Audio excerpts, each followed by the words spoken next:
Halo teman-teman, berjumpa lagi dengan Prabu di sini, pria antar benua. Nah, kemarin kita sudah jalan-jalan di kota Chiang Mai dan kali ini saya coba ajak kalian untuk jalan-jalan ke kota Chiang Rai.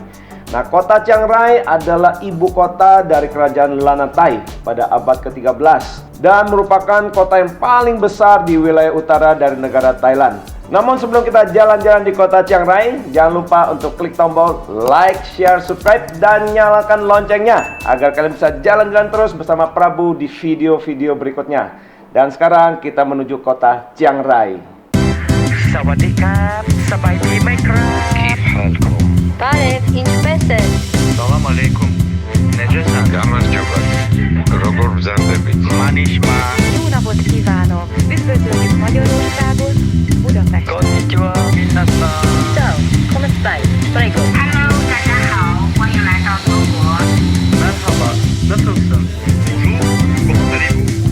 Bienvenue. Saatnya jalan-jalan keliling dunia bersama Prabu. Prabu, pria antar benua. Teman-teman, sebelum kita jalan-jalan di kota Chiang Rai, saya coba ajak kalian untuk mengenal peta wilayah kota ini dan juga populasinya. Kota Chiang Rai berjarak sekitar 188 km dari kota Chiang Mai. Kurang lebih sekitar 3,5 hingga 4 jam perjalanan dengan menggunakan mobil. Sama halnya dengan kota Chiang Mai, kota Chiang Rai adalah ibu kota dari provinsi dengan nama yang sama, yaitu Provinsi Chiang Rai. Provinsi Chiang Rai merupakan wilayah negara Thailand yang paling utara, di mana terlihat pada peta, Provinsi Chiang Rai diapit oleh dua negara tetangga. Di bagian barat ada negara Myanmar, dan di bagian timur ada negara Laos. Dan untuk populasi, saat ini di kota Chiang Rai berpopulasi sebesar 69.888 jiwa menurut sensus di tahun 2012. Sedangkan luas wilayah kota Chiang Rai adalah 60,85 km persegi. Nah, demikianlah teman-teman informasi tentang peta wilayah dan populasi dari kota Chiang Rai. Nah, sekarang saya coba ajak kalian untuk mengenal sejarah singkat dari kota Chiang Rai. Kota Chiang Rai didirikan oleh Raja Meng Rai pada tahun 1262 dan menjadi ibu kota dari dinasti Meng Rai. Kata Chiang berarti kota dalam bahasa Thai dan Rai diambil dari kata dinasti Meng Rai. Hingga kemudian ibu kota dipindahkan ke kota Chiang Mai oleh Raja Meng Rai pada tahun 1296 sebagai ibu kota kerajaan Lanatai. Kalau di kota Chiang Mai terdapat sungai Ping, di kota Chiang Rai juga ada sungai namanya Sungai Kok yang berada di sisi utara kota Chiang Rai. Sungai Kok ini merupakan anak sungai Mekong yang merupakan salah satu sungai terbesar di dunia. Sungai Mekong ini membentang dari negara Cina, mulai dari provinsi Tibet, mengalir ke provinsi Yunnan, dan terus menuju ke negara-negara seperti Myanmar, Thailand, Laos, Kamboja, dan berakhir di negara Vietnam. Chiang Rai juga mempunyai tembok kota tua, namun saat ini tinggal menyisakan beberapa bagian kecil saja. Yang lain sudah hancur dan hampir rata dengan tanah. Oke teman-teman, sekarang tiba saatnya saya ajak kalian jalan-jalan menikmati kota Chiang Rai. Dan objek pertama yang akan kita kunjungi adalah King Meng Rai Monument. Monumen ini untuk mengenang bapak pendiri kota Chiang Rai, kota Chiang Mai, dan kerajaan Lanatai, yaitu King Meng Rai. Beliau lahir pada tanggal 2 Oktober 1238 di suatu daerah namanya Ngunyang. Sekarang daerah ini dinamakan kota Chiangsaen. Jaraknya sekitar 77 km dari Chiang Rai, lebih tepatnya ke arah timur laut dekat sungai Mekong. Beliau adalah putra penguasa setempat pada masa itu yang bernama Lau Meng. Silakan teman-teman untuk berfoto-foto sejenak di monumen King Meng Rai ini. Dan selanjutnya kita menuju Clock Tower Chiang Rai. Clock Tower Chiang Rai ini adalah sebuah jam yang berada di perempatan jalan di pusat kota Chiang Rai, sekitar 500 meter dari Chiang Rai Night Bazaar. Menara jam ini dibangun pada tahun 2008 untuk menghormati Yang Mulia Raja Bhumibol Adulyadej. Menara jam ini dirancang oleh seorang seniman Thailand yang sangat terkenal, yaitu Chernamchai Kosipipat. Beliau juga yang membangun White Temple yang menjadi ikon dari kota Chiang Rai. Sebentar lagi kita langsung menuju ke sana teman-teman. Nah, menara jam ini akan semakin terlihat indah ketika waktu malam hari, di mana pada pukul 7, 8, dan 9 menara jam ini akan menampilkan atraksi permainan sinar lampu dan musiknya. Oke, kita lanjutkan lagi perjalanan kita. Sesuai dengan janji saya tadi, kita pergi ke satu lokasi berikutnya namanya Wat Rung Kun atau yang dikenal dengan White Temple. Kuil ini menjadi salah satu mahakarya dari Chalamchai Kosipipat, seorang arsitek kenamaan Thailand yang lahir pada tanggal 15 Februari 1955. Beliau adalah seorang putra daerah asli yang lahir di kota Chiang Rai. White Temple ini dibuka untuk umum pertama kali pada tahun 1997. Dan di dalam bangunan kuil ini, sang arsitek mencoba menggabungkan elemen dari imajinasinya sendiri, berupa warna putih sebagai warna murni yang melambangkan kesucian kuil ini, dengan ajaran Buddha tentang surga, neraka, karma, dan dosa duniawi. Arsitektur kuil ini dipenuhi dengan simbol Buddha, mulai dari tata letak, arsitektur, hingga relief hiasan dan dekorasi cerminnya. Sekarang saya ajak kalian memasuki ubusot atau kapel utama kuil ini. Untuk mencapai ke sana, kita akan melalui jembatan kecil yang berada di atas kolam. Lalu kita akan melewati patung-patung tangan yang menggambarkan penderitaan jiwa-jiwa di neraka, hingga akhirnya tiba di depan dua patung dewa yang menentukan nasib orang mati. Dari perjalanan ini, kita dapat melihat bahwa inilah satu-satunya jalan menuju surga. Teman-teman, ketika kita akan masuk ke dalam ubusot, pastikan tidak mengambil foto atau video, karena dilarang oleh petugas di dalamnya. Untuk gambaran saja, di dalam ubusot ini terdapat dua gambar Buddha yang tampak mengambang di atas daun teratai, dengan latar lukisan mural yang didominasi warna emas dan warna lainnya. Chalamchai juga memasukkan ikon-ikon dari budaya modern, seperti pesawat luar angkasa, Superman, dan bahkan Neo dari film Matrix, untuk menceritakan kisah kehidupan Sang Buddha dan ajarannya kepada manusia, tentang bagaimana harus berperilaku dalam menghadapi peristiwa-peristiwa kehidupan. Setelah dari ubusot, kita bisa kunjungi museum yang memajang karya seni Chalamchai. Ada toko souvenir dan juga sebuah studio, tempat artefak dirakit dan didekorasi. Dari White Temple, saya ajak kalian ke objek berikutnya, namanya Wat Rong Soi Tin. Nah, objek ini tidak terlalu besar atau tidak sebesar White Temple, namun unik karena warnanya yang didominasi oleh warna biru. Oleh sebab itu dikenal dengan nama Blue Temple atau kuil biru. Nama Rong Soi Tin dalam bahasa Thailand diterjemahkan sebagai rumah harimau menari, karena secara historis kawasan di provinsi Chiang Rai ini banyak satwa liar, terutama harimau. Blue Temple ini adalah kuil baru, selesai dibangun pada tahun 2016. Dan lokasinya hanya beberapa kilometer saja dari pusat kota Chiang Rai melalui sungai Kok. Bagian tengah di dalam aula kuil ini terdapat patung Buddha putih besar dengan posisi duduk, dikelilingi oleh seni Buddha kontemporer dengan gaya modern. Desainnya memiliki kemiripan dengan White Temple karena kebetulan dibangun oleh murid dari Chalamchai Kosipipat. Kalau tadi kita sudah mengunjungi bangunan putih, kemudian bangunan biru. Nah, kali ini saya ajak kalian lihat bangunan dengan warna yang lain lagi, yaitu hitam. Memang unik nih kota Chiang Rai, bangunan-bangunannya dikasih nama dengan nama-nama warna. Kurang lebih sekitar 11 km keluar dari kota Chiang Rai ke arah utara, saya ajak kalian mengunjungi sebuah objek wisata yang bernama Bandam atau Black House atau Rumah Hitam. Black House ini terkadang disebut juga sebagai kuil hitam, karena tampak dari bangunan utamanya terlihat seperti kuil. Namun saya pastikan bahwa ini bukan sebuah kuil, namun sebuah studio atau museum yang berada di taman yang luas dan indah.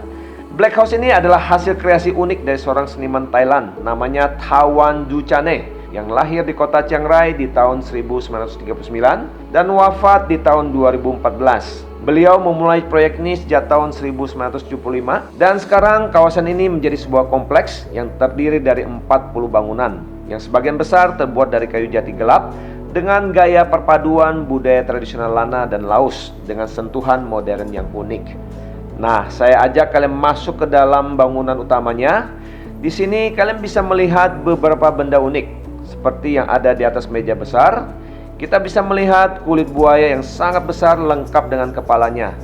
Selain itu, terdapat juga lukisan-lukisan, tanduk, tengkorak kerbau, kerang besar, furniture yang dihiasi tanduk kerbau, dan ukiran-ukiran kayu. Ada juga burung hinta emas besar, di mana di dalam kepercayaan agama Hindu, burung ini merupakan kendaraan Brahma.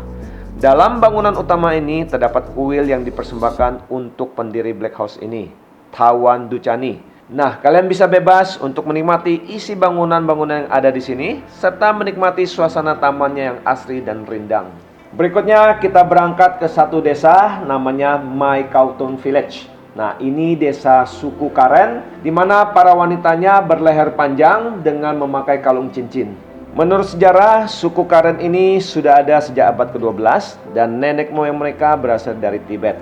Hingga sekarang diperkirakan populasi suku Karen telah mencapai 7 juta jiwa yang tersebar di antara negara Myanmar dan Thailand. Di negara Thailand sendiri, suku Karen umumnya tinggal di desa-desa wilayah utara, terutama di provinsi Chiang Mai dan Chiang Rai. Rumah asli mereka masih sangatlah sederhana, terbuat dari kayu jati atau bambu yang dibangun di atas panggung. Umumnya mata pencaharian mereka adalah sebagai bertani atau berburu. Sekarang teman-teman, saya ajak kalian masuk ke desa Maikatom. Di tempat ini kalian bisa berinteraksi dengan mereka, juga bisa mengajak mereka berfoto bersama. Namun sayang, untuk berkomunikasi dengan suku Karen ini masih sangat sulit karena umumnya mereka tidak bisa berbahasa Inggris. Selain bertani dan berburu, penduduk di dalam desa ini juga berjualan. Teman-teman bisa bantu perekonomian mereka dengan berbelanja souvenir-souvenir yang mereka tawarkan. Salah satu produk khas mereka adalah kerajinan kain tenun. Lanjut lagi, kita pergi ke satu lokasi yang sangat eksotik, namanya Golden Triangle. Nah, jaraknya sekitar 70 km dari kota Chiang Rai ke arah utara, di mana kita membutuhkan waktu kurang lebih 1 jam 30 menit dengan kendaraan. Istilah Golden Triangle tidak hanya ada di India, tapi di Thailand juga ada. Dalam bahasa Thailand, Golden Triangle dikenal dengan nama Sop Ruak, karena tempat ini merupakan pertemuan antara sungai Ruak dengan sungai Mekong. Kawasan ini berbatasan langsung dengan negara Myanmar dan Laos, juga terkenal sebagai kawasan penghasil opium pada zaman dahulu. Tiba di kawasan Golden Triangle, objek pertama yang saya ajak kalian kunjungi adalah Golden Triangle Park Hall of Opium Museum, yang dibangun pada tahun 2005 dengan tujuan untuk mengedukasi masyarakat akan bahayanya opium. Dalam tempat ini kita akan dikenalkan mengenai sejarah dari Golden Triangle atau segitiga emas, asal-usul candu, masa perang opium, para panglima perang opium, para penyelundup narkoba, efek dari narkoba, pertempuran melawan opium dan tumbuhnya opium, rehabilitasi kondisi kehidupan orang-orang yang tinggal di kawasan ini yang dahulunya merupakan zona perdagangan narkoba yang sangat terkenal di seluruh dunia. Di sini kalian bisa jalan-jalan di ladang opium buatan, belajar tentang berbagai macam spesies bunga popi, melihat diorama rumah, tempat orang-orang datang untuk merokok opium dan lain-lainnya yang berhubungan dengan sejarah opium di wilayah ini. Selanjutnya kita menuju ke kawasan namanya Golden Triangle Park. Nah, di sini banyak sekali toko-toko souvenir dan warung makanan. Dan ada sebuah patung Buddha yang sangat besar berwarna emas di taman ini. Dari sini saya ajak kalian untuk naik boat cruise selama 1 jam 15 menit mengelilingi sungai Mekong sambil mendekati wilayah Myanmar dan berhenti sejenak di wilayah Laos, tepatnya di desa Don Sau. Kalian bisa turun sejenak untuk berbelanja oleh-oleh. Setelah puas berbelanja di sana dan foto-foto, kita kembali ke Golden Triangle Park. Tiba di Golden Triangle Park, acara bebas untuk berbelanja. Dan setelah itu, kita kembali lagi ke kota Chiang Rai. Malam hari pun tiba. Nah, sekarang saya coba ajak kalian untuk jalan-jalan sambil berbelanja di Chiang Rai Night Bazaar. Di sini kalian bisa puas-puasin untuk berbelanja. Banyak kios-kios yang menjual hasil kerajinan tangan seperti syal rajutan, tas bordir, perhiasan perak, ukiran pahatan, dompet, dan banyak juga aksesoris fashion, pakaian, sepatu, dan lain-lainnya dengan harga yang relatif murah. Di sini juga banyak warung-warung yang menjual makanan setempat. Pokoknya dijamin kalian pasti betah berlama-lama di lokasi ini. Pasar ini dibuka dari jam 6.30 hingga jam 11 malam. Oke teman-teman, demikian jalan-jalan kita di kota Chiang Rai. Ada beberapa tips yang perlu saya sampaikan. Pertama, kita bicara visa. Untuk kunjungan ke Thailand, paspor Indonesia tidak memerlukan visa Thailand. Untuk hal berikutnya, kita bicara cuaca. Untuk cuaca di kota Chiang Rai dan sekitarnya hampir mirip dengan cuaca yang ada di Indonesia. Kalian cukup bawa pakaian casual saja selama kunjungan di kota Chiang Rai. Untuk bicara keamanan, penduduk lokal kota Chiang Rai terkenal keramahannya dan banyak sekali turis-turis mancanegara datang kemari. So, silakan datang ke kota Chiang Rai tanpa perlu ragu-ragu. Untuk lokasi bermalam, saya sarankan kalian cari hotel yang ada di kota tua Chiang Rai, sehingga pada malam hari kalian dengan mudah pergi ke Chiang Rai Night Bazaar. Hal berikutnya kita bicara mata uang. Mata uang Thailand adalah baht atau kodenya THB, di mana 1 baht kurang lebih 470,75 rupiah. Namun teman-teman, kalian harus double check lagi untuk final rate-nya menjelang hari keberangkatan. Demikian teman-teman, jalan-jalan seru kita di kota Chiang Rai. Jangan lupa untuk klik tombol like, share, subscribe, dan nyalakan loncengnya. Dan bagi kalian yang ingin tahu kota mana yang ingin kalian kunjungi untuk saya bahas di video berikutnya, silakan komen di bawah. Saya Prabu, pria antar benua.